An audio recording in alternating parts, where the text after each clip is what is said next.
የሰላም ተስፋው እየራቀና የክፉ ቀን ትዝታዎች እያገረሹ ባሉበት በዚህ ወቅት በኤርትራና በኢትዮጵያ መካከል ያለው ግንኙነት በጦርነት ዳመና ተጋርዷል።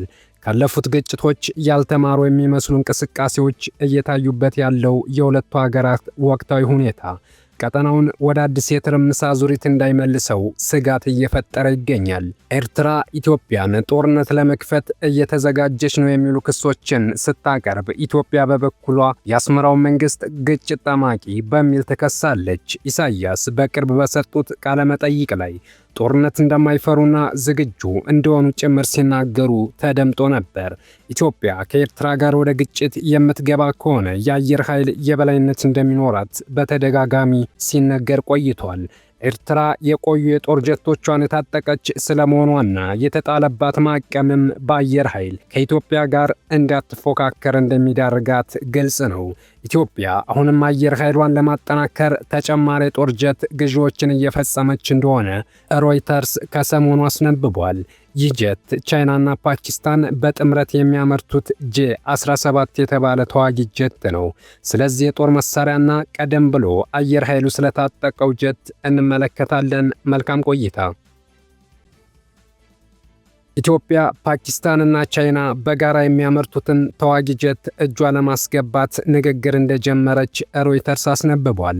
በህንድና ፓኪስታን ቀናት ፍልሚያ ላይ በርካታ ጀቶችን መጥቶ ከጣለ በኋላ ልዩ ትኩረት የሳበው J-17 ተዋጊ ጀት ኢትዮጵያ ለመታጠቅ መቃረቧ ተሰምቷል። ባለፈው ዓመት የፓኪስታን አየር ኃይል የህንድ ተዋጊ ጦር ጀቶችን መጥቶ ከጣለ በኋላ የፓኪስታን መከላከያ ኢንዱስትሪ የብዙዎች አይን ውስጥ ለመግባት ችሏል። ይህ ደግሞ ለፓኪስታን ትልቅ የገበያ ዕድል የፈጠረ ለመሆን በቅቷል። እናም ኢትዮጵያ አዲስ ጀት ከፓኪስታን ለመታጠቅ ንግግር ላይ መሆኗ ተነግሯል። ኢትዮጵያ የጦር መሳሪያ ግዥ የምታደርገው በተለይም ለአየር ኃይሉ ከሩሲያ ከቻይናና ከቱርክ እንደሆነ ይነገራል። ቀደም ሲል ከዩክሬን፣ አዘርባይጃን፣ ከቤላሩስ፣ ከሩሲያ የጦር መሳሪያዎችን ትገዛ እንደነበር የሚታወስ ነው። ከቅርብ ጊዜ ወዲህ ደግሞ ኢትዮጵያ ከተባበሩት አረብ ኤሚሬትስ የጦር መሳሪያዎችን ትገዛለች የሚሉ መረጃዎች ሲወጡ ይስተዋላል። መንግስት ይፋ ያደረጋቸው የጀት ግዢዎች የተከናወኑት ግን ከሩሲያ ነው። ጂኤፍ ጀት የቻይናው ቸንግዱ ኤርክራፍት ኮርፖሬሽን እና የፓኪስታኑ ፓኪስታን ኤሮናቲካል ኮምፕሌክስ በጋራ የተሰራ ዘመናዊ ጦር አውሮፕላን ነው። ይህ ጀት የአየር ባየር ውጊያ ተመራጭ ሲሆን የአየር መከላከያ የበላይነት አለው ተብሏል። ጀቱ አየር ባየር ከአየር ወደ ምድርና ከአየር ወደ ባህር ጥቃቶችን መፈጸም ይችላል። የደህንነት የመረጃ ስራዎችንም ይሰራል ተብሎለታል። በሰዓት 1900 ኪሎ ሜትሮችን የሚወነጨፈው ጀቱ በአንድ ጊዜ ነዳጅ ሙሌት እስከ 3000 ኪሎ ሜትር መብረር ይችላል። ይህም ኢትዮጵያ በቀይ ባህር ጉዳይ ለገጠማት ውጥረት እንዳሰበችው ጠቋሚ ነው። እስከ 16000 ሜትር ከፍታ መብረር የሚችለው ጀቱ እስከ 3700 ኪሎ ሜትር የሚመዝን ሚሳኤሎችንና ቦምቦችን መሸከም ይችላል። በአጠቃላይ ክብደቱ እስከ 12700 ይደርሳል። ከአየር በቀጥታ የሚጣሉ ቦምቦችንና ከአየር ወደ ምድር የሚተኮሱ ሚሳኤሎችን መታጠቅም ይችላል። ዘመናዊ የሆነ ራዳርም አለው። የአንዱ ጀት ዋጋ ከ20 እስከ 30 ሚሊዮን ዶላር ይደርሳል። ሮይተርስ በዘገባው እንዳመለከተው 13 ሀገራት የፓኪስታን ምርት የሆነውን J-17 የተሰኘውን የጦር ጀት ለመግዛት የሚያስችል ንግግር እያደረጉ ነው። ንግግር እያደረጉ ካሉት ውስጥ ኢትዮጵያ፣ ሱዳን፣ ሳውዲ አረቢያ፣ ኢንዶኔዥያ፣ ሞሮኮና ናይጄሪያ እንደሚገኙበት የጠቀሰው ዘገባው ከግማሾቹ ጋር የሽያጭ ስምምነት ላይ መድረሱን አስረድቷል። በተመሳሳይ የሀገሪቱን ሰራዊት የውጊያ አቅም ይጨምራል የተባሉ ተዋጊ የጦር ጀትና ሰው አልባ አውሮፕላን ወይም ድሮኖች የኢትዮጵያ አየር ኃይል ከ2 ዓመት በፊት መረከቡ ይታወሳል። አየር ኃይሉ ጥር 7 2016 ዓ.ም የተረከበው ሩሲያ ሰራሹ ሱሆይ ሱ-30 የጦር ጀትና ቱርክ ሰራሹን ባይራክታር አቺንቺ የተባለ ዘመናዊ ሰው አልባ አውሮፕላን ተጠቃሾች ናቸው። የጦር ኃይሎች ጠቅላይ ኤታማዦር ሹም ፊልድ ማርሻል ብርሃኑ ጁላ ሩሲያ ሰራሹን ሱ-30 የጦር ጀት ምርጥ ኤርክራፍት ሲሉ ገልጸውታል። አየር ኃይል ዘመናዊውን የጦር ጀት መታጠቁ ኢትዮጵያን በቀላሉ ለመተናኮል የሚፈልጉ ኃይሎች ከጥቃት እንዲቆጠቡ ያደርጋል ብለውም ነበር። የኢትዮጵያ አየር ኃይል አዛዥ ሌተናል ጄኔራል ይልማ መርዳሳ በወቅቱ ተቋማቸው የተረከባቸው አውሮፕላኖች የመጀመሪያ ዙር መሆናቸውን በመናገር ወደፊት ተጨማሪ አውሮፕላኖች ሊረከቡ እንደሚችሉ መግለጻቸው የሚታወስ ነው።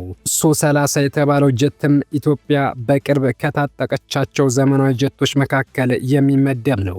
በሶቪየት ህብረት መመረት የጀመረው ሱ-30 የጦር ጀት ባለፉት 3 አስርት ዓመታት ማሻሻያዎች እየተደረጉለት ጥቅም ላይ ሲውል ቆይቷል። ይህ የጦር ጀት ልክ እንደ ሰው አልባ አውሮፕላን ሁሉ በተመሳሳይ ጊዜ በአየር ላይ የጠላት አውሮፕላንንና በምድር ላይ ያለ ኢላማውን በተመሳሳይ ጊዜ መምታት ይችላል። ሱ-30 የጦር ጀት የተፈበረከው በቀድሞ ሱ-27 ዝርያው ላይ ተመስርቶ ነው። በአሁኑ ወቅት የኢትዮጵያ አየር ኃይል ታጥቆት ከሚገኛቸው መካከል ሱ-27 እና ሩሲያ ሰራሽ ሚግ ጀቶች ተጠቃሾች ናቸው። ከአሜሪካ ሰራሹ ኤፍ-16 የጦር ጀት ጋር የሚነጻጸረውን ሱ-30 ሁለት ሞተር ያሉት ሲሆን ሁለት አብራሪዎችን ይዞ በየትኛውም የአየር ሁኔታ ውስጥ ተልእኮውን እንዲወጣ ተደርጎ የተመረተ ነው። እነዚህ በጠላት ኃይል ላይ ከፍተኛ የበላይነትን የሚሰጡት ሱ-30 ጀቶች ከቀደምቶቹ የሱ ዝርያ ጀቶች ዋነኛ መለያዎች መካከል አንዱ በቀላሉ መገለባበጥ መቻሉ ነው። ጂኤፍ-17 ተዋጊ ጀት በቻይናና ፓኪስታን በጋራ የተሰራ ባለ ብዙ ሚና ተዋጊ ጀት ሲሆን ኢትዮጵያም ከፓኪስታን ይህንን ጀት ለመግዛት ድርድር መጀመሯ ነው የተገለጸው። ይህም የኢትዮጵያ አየር ኃይል አቅምን ለማሳደግ ያለመ ነው ተብሎ ይታመናል። በአፍሪካ ቀንድ ያለው የደህንነት ሁኔታና ኢትዮጵያ አየር ኃይሏን ዘመናዊ ማድረግ ፍላጎት ዋና ምክንያቶች እንደሆኑ ይገመታል። ኢትዮጵያ በሀገር ውስጥ ለምታካሄደው ውጊያ ድሮኖችን የምትጠቀም ሲሆን አሁን ደግሞ ከቀይ ባህር ውጥረት ጋር በተያያዘ አየር ኃይሏን የበለጠ እያጠናከረች ይመስላል። ባይራክታር ከሚያመርታቸው ሰው አልባ አውሮፕላኖች መካከል አኪንቺ ትልቁና የመጨረሻው ምርቱ ነው። ሰው አልባ አውሮፕላኑ በራሱ ከመሬት መነሳትና ማረፍ እንዲሁም ወደ መቆሚያው በመሄድ ቦታውን መያዝ የሚችል ነው። ባይራክታር አኪንቺ ኢላማቸውን በትክክል መምታት የሚችሉ በጨረር የሚመሩ ቱርክ ሰራሽ ሚሳኤሎችን እንዲሁም እስከ 450 ኪሎ ግራም የሚመዝኑ ማርክ 83 የተባሉ አሜሪካ ሰራሽ ቦምቦችን ይታጠቃል። ድሮኑ በነዳጅ የሚንቀሳቀሱ እያንዳንዳቸው 450 የፈረስ ጉልበት ያላቸው ሁለት ሞተሮች ያሉት ሲሆን ያለማቋረጥ 5000 ኪሎ ሜትር መብረር ይችላል። ኢትዮጵያ ከፓኪስታን ተጨማሪ ጀቶችን የምትገዛ ከሆነ የቀይ ባህሩን ውጥረት የሚጨምረውም ይሆናል።